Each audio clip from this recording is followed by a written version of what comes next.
Here we go.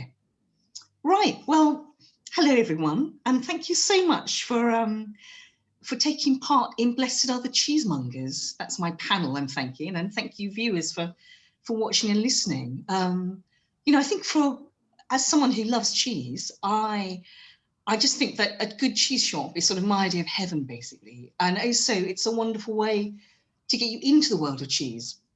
So I think, you know, I really wanted to talk to cheesemongers about the work that they do to, you know, behind that we often don't see and don't appreciate. So this is I'm getting you from out behind the counter, apart from Ian, whom we can't see thanks to the joys of technology. But anyway, that's the theory. So I'm going to go around and ask you to introduce yourself really briefly and tell us how you started, you know, how you got into running a cheese shop. So Claire, let me start with you. Thank you, Jenny. Nice to see you. Yes, my name is Claire Jackson, and in 2017, I set up Slate with my father, John. We have 2 shops by the sea here in Suffolk, where it's a beautiful sunny day, and we also sell cheese online via our website. And you were someone who loved cheese, weren't you? You had a very different profession beforehand. That's right. Before Slate, I was an accountant at PwC, and then I had taken some time looking after my children, and so setting up my shop was purely out of the sort of love of cheese and wanting to share that, and that sort of as I discovered cheese and the world of cheese, to share that with other people. So I hope that's something that people feel when they come and visit us at Slate, that it's a very approachable conversation we have about cheese here. It's interesting, isn't it? I used to run a bookshop before I became a food writer, and I love books. That's why I went and worked with you know, in a bookshop. And I sort of feel like I'm guessing that people who work in cheese shops, it's probably rather similar. Rory, tell us hello, and lovely to have you here. Tell us about how you started your business. Yeah, hi there. I'm Rory. It goes back a bit further than that. I guess when I own and run Buchanan's Cheesemonger, which I set up in 2014. We're a specialist wholesaler, a maturer and wholesaler of cheese mostly to hospitality, to restaurants, but we also have a lovely little delicatessen in West London. But my beginnings in cheese, well, I don't know, it was my favourite snack as a kid. It was always there. Like my mum used to put all sorts of different random cheeses in the fridge for me to snack on when I got in from school. But I started my career in the hospitality industry. Eventually I was a restaurant manager in a restaurant in Edinburgh, and I was given the responsibility of the cheese trolley to look after, which I loved. We had, I don't know, about 20 cheeses or something on there, and that's sort of what spawned me. And I got to know our supplier, our Ian Mellis, big cheesemonger up in Scotland, and I eventually went to work for him, and I guess that was a bit of an apprenticeship. I was the main gopher. I cleaned the floors and I drove the van and I worked in the shop, and I got to work next to Ian, which was great. He was a real inspiration in my career. That's interesting. That sounds like it sounds like cheese cast its spell over you then. And yeah, absolutely did. And then I moved down to London and to work for Paxton and Whitfield. That was 2005, I think. And in the first year there, I kind of really did a proper apprenticeship, I suppose, with them. I went and did a cheese making course. I went and worked with some work placements with some cheesemakers. I went and did a stint with Marianne Catan in Paris, who was a great afternoon at the time. And then eventually I became the general manager there, and I kind of looked after all their London operations for another 6 or 7 years before setting up for myself. So yeah, that's me. James, hello. You're looking busy, James, in a very sort of dynamic way. So tell us tell us your story and how you got into selling cheese then.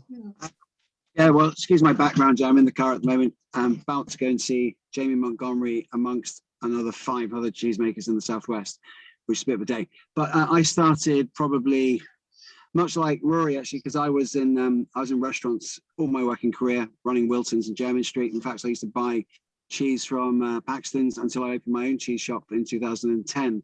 But I've been around cheese all of my career since I was 11, 12 years old. Loved cheese, just, it's a great snack. It's amazing. And I really got under the rind, I suppose, in 2010 when I really started learning more about it. And with the Academy of Cheese as well, of course, which I think we need to mention right now, really important. It's great. I've had the cheese shop since 2010 and the wine shop. They go hand in hand. We've just opened an affinage, so we've got our own special aging fridge we've just spent a lot of money on, which is great. And we've got this great dining room, which is right next door to it, which is going to be a cheese tasting room available for private hire as well, where we'll marry cheeses and wines and beers, etc. So I've been around gastronomy all of my life, and I think cheese has such an amazing story to tell. And I love sharing that story with people. And I like meeting passionate producers. So that's why I go on Mondays and Tuesdays all around the UK. Don't preempt the topics. Right, and Ian, I'm so sorry we can't see you, but you're here listening to us. And well, Ian, tell us your story, because Ian of Cheese Shed, which was online, but now you have a new shop as well. Yeah, that's right. I mean, it's interesting listening to the other people here. My story has most affinity with Claire's, I think, and very, very much contrast with James and Rory's, in that I had no relevant background whatever to selling cheese. In 2005, I was had been working in music and in education for some years, but had a sort of a hankering to do something else. I didn't know what. At the same time, I was a keen customer at the deli in the small town where we live, Bovey Tracy in Devon. And I just liked going in and just trying a new cheese every time. And one day, ping, out of nowhere, this idea came, well, what about if I set up an online cheese shop? It was the time, 2005, when a lot of the first online things were taking off. Things like Friends Reunited, if you remember that, were suddenly big sensations and were happening. And I just got this idea out of nowhere that I could sell West Country cheese online. I'd seen fantastic regional cheese shops in France and Italy. I thought, we'll do it online. I teamed up with the deli owner and we started doing it. I had no background in cheese, no background in technology or retailing or anything. So we started from scratch, and I was entirely unqualified, and I've had to sort of work it out as we went along. The thing's grown organically, so we've now been online for 15 years, and online only. We're a pure online business. And just this year, like at the end of January, in freezing January weather and in the middle of a pandemic, we've opened a cheese shop, which is my dream for years, actually. My dream for years was, it felt to me, for as much as the online business is working rather nicely, it felt to me like it was a business that was in black and white, and I wanted it to be in colour. It was in 2 dimensions and I wanted it to be in 3. That's a lovely way of putting it, actually. And so I'm just really aware of time, and there's lots of ground I want to cover. So in fact, because we're on Zoom, sadly, I'm going to have to go around just to keep the conversation clear. Claire, I want to talk about sourcing cheese, and again we'll go around. So Claire, is that the fun bit for you? I mean, does sourcing cheese mean meeting cheesemakers for you?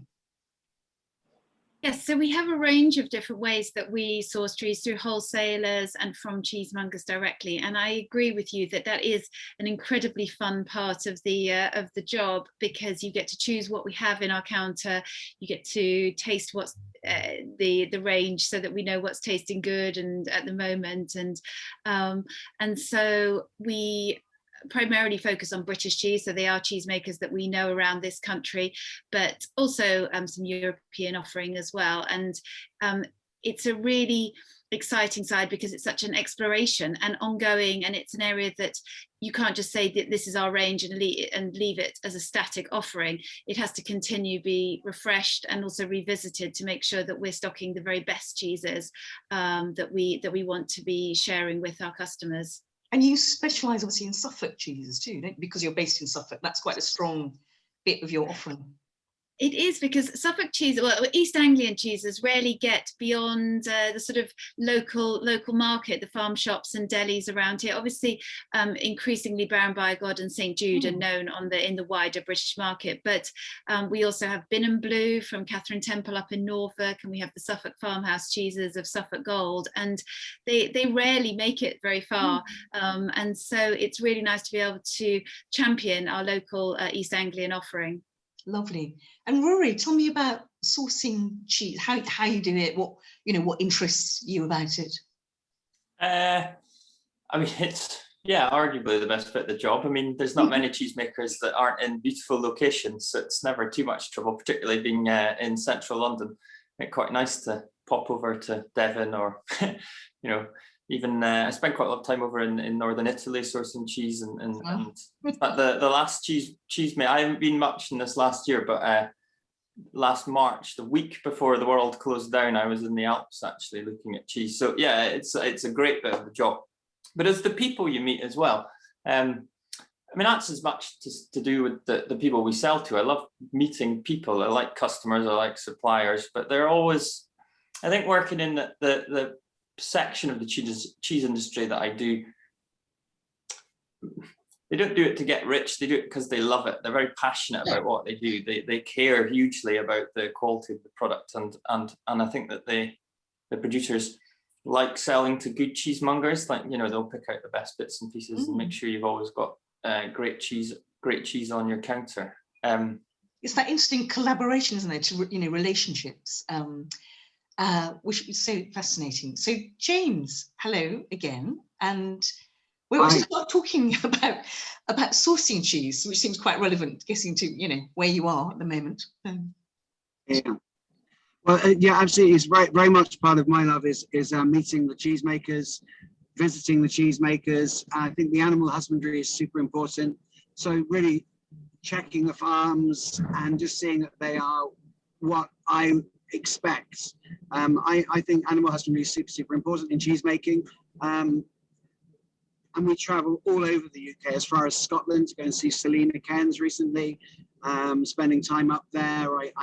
Today I'm going down to the southwest to go and see the Bartlett brothers to get some of their delicious sheep's milk cheeses, and I'm always learning as well. I think the most important thing is being able to talk with the source directly, and I pick up so much incredible information from these people, and then I pass it on to my team, and then my team pass it on to our customers.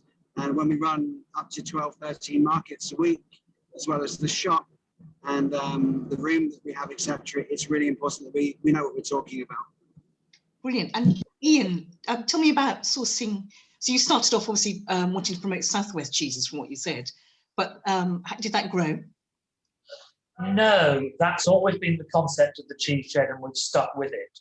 So the original intention was to be about selling West Country cheeses, and just about everything we sell is from west of Bath and Bristol, with one or two exceptions. So we've stuck with that. So it's not that aim to sell the best cheeses.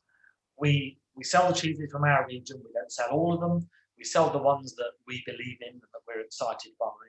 But we are looking at a much narrower field than many other people. And make no apologies for that. So yes, we know and are in touch with all the cheesemongers. We buy some things through wholesalers. We buy a lot of other things direct, and we just keep our ears to the ground in terms of what's new and what we might like to have. Obviously, there is a limit to how many bries you want to have. There is a limit to how many cheddars you want to have. So we don't have all of the offerings in those areas, but and our range actually changes slowly.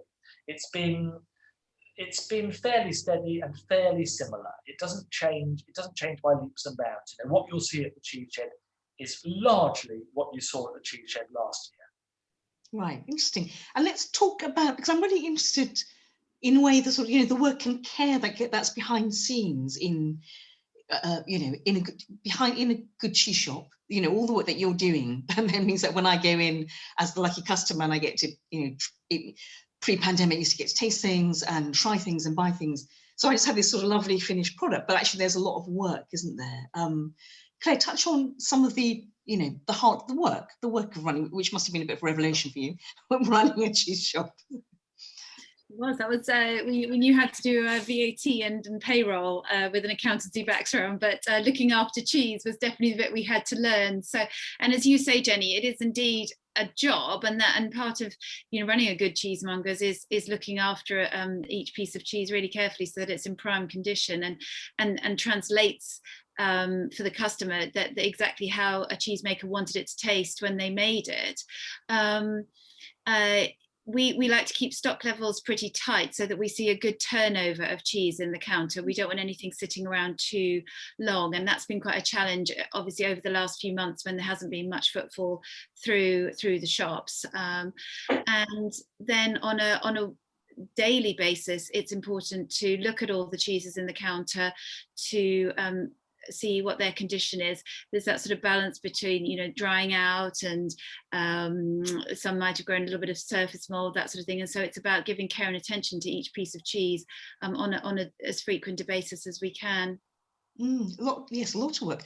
And Rory, I mean, you are known, you know, your business supplies beautiful cheeses to restaurants, you know, in peak condition. That's very much your sort of selling point, isn't it? So I know that's a side of cheesemaking that really fascinates you. Talk us through, you know, your approach to looking after the cheeses.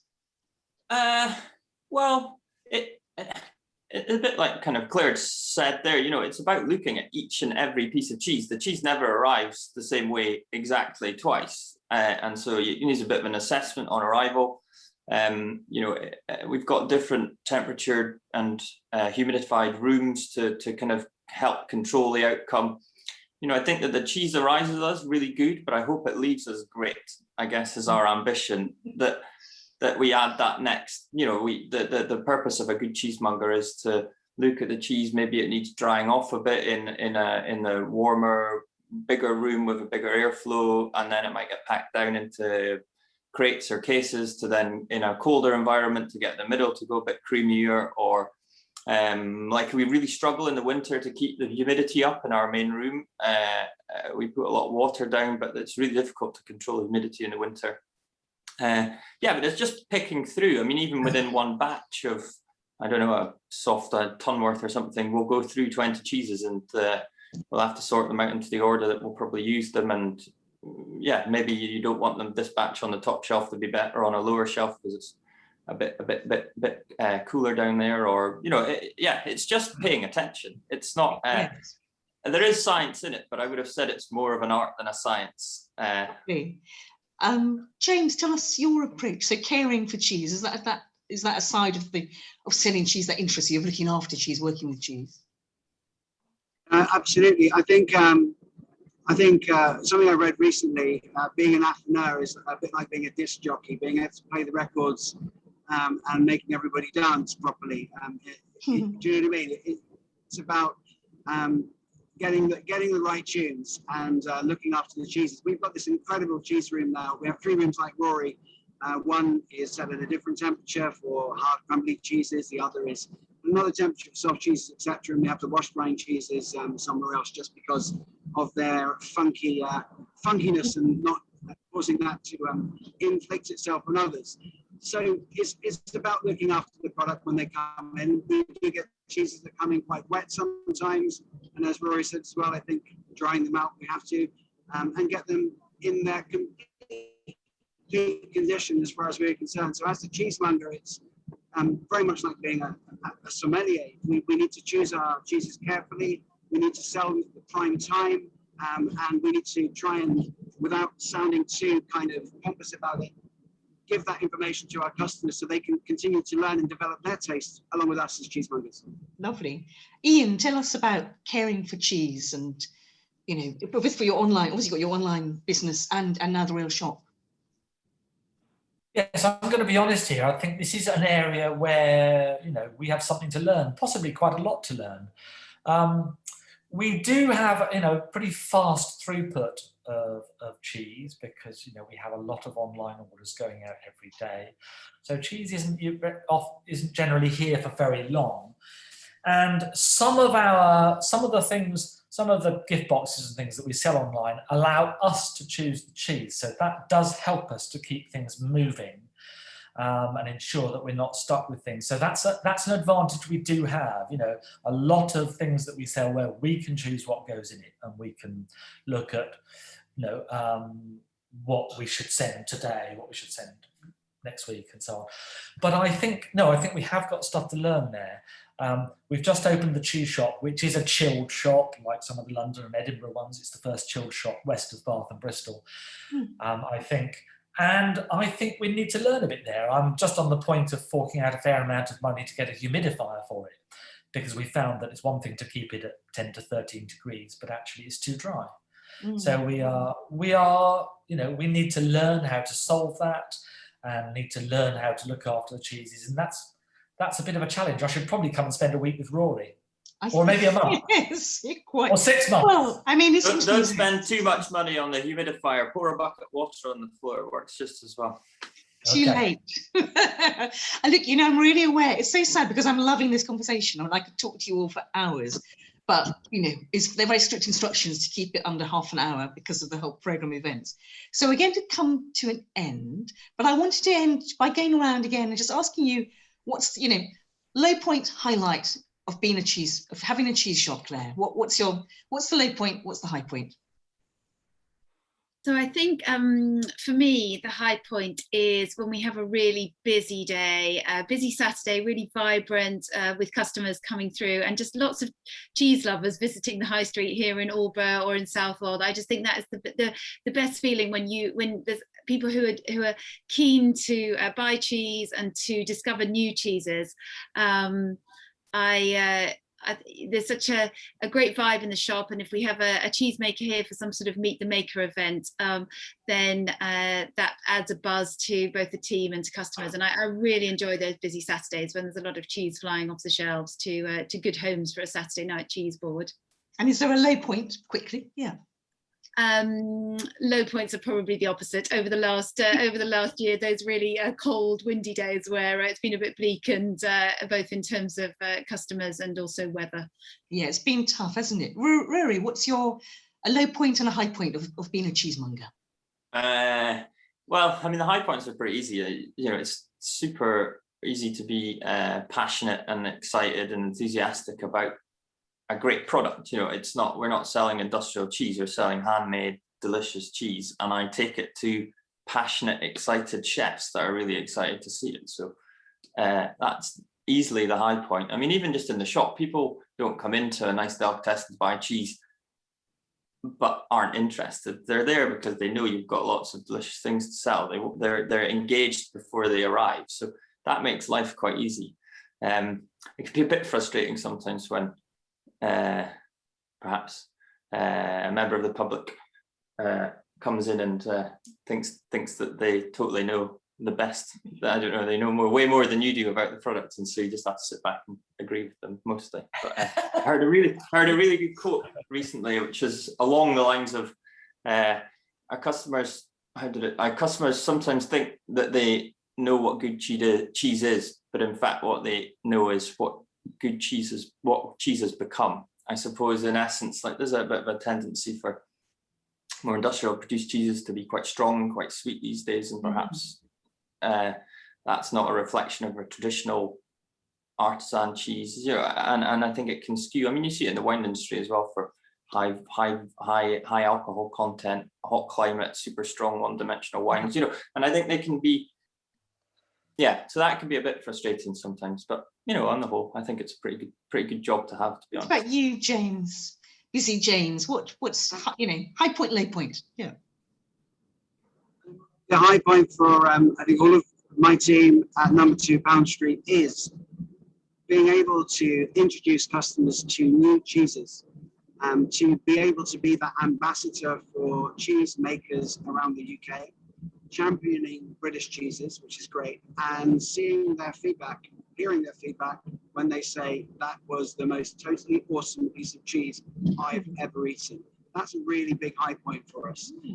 Low point for us is somebody coming up and asking us for a piece of waxed, extruded, commercially made industrial cheese, a bit like what Rory was saying there as well. And then a high point of that, though, the flip side of that is then talking to them about why we don't sell those cheeses, and going back to animal husbandry and making people aware of the importance of artisan and supporting communities who produce cheese in these small areas, because SMEs are the backbone of our workforce in the UK. 75% of SMEs, excuse me, are the workforce in the UK. Brilliant. Ian, low point, high point. Low point, probably February or March last year. We'd just bought a new building which needed a colossal amount of work doing, colossal amount of money spending, and I had no clear idea where the money was going to come from. So quite scary. I felt quite out of my depth. High point, very recently actually. The work has largely been done. The building looks great outside and in, and people standing behind the counter for the first time, having a real cheese shop with real customers coming into it. And people just saying, wow, this is amazing. I've never been anywhere like it. It's extraordinary. That was fantastic. And just the warmth and the positivity of the reactions from people coming in. I mean, just such a real treat. I mean, a real delight. Wonderful. Well, thank you all for your time. I do, keep up the good work, because good cheese shops are really life enhancing as far as I'm concerned. And I know I'm not the only one. So thank you very much. And hope you have a great busy weekend with the British Cheese Weekend to sell lots of cheese. And take care, and hope to see you all again. Bye-bye. Thank you very much, Jenny. Thank you. Thank you so much. Bye. Bye. Bye. Bye. Bye. Bye.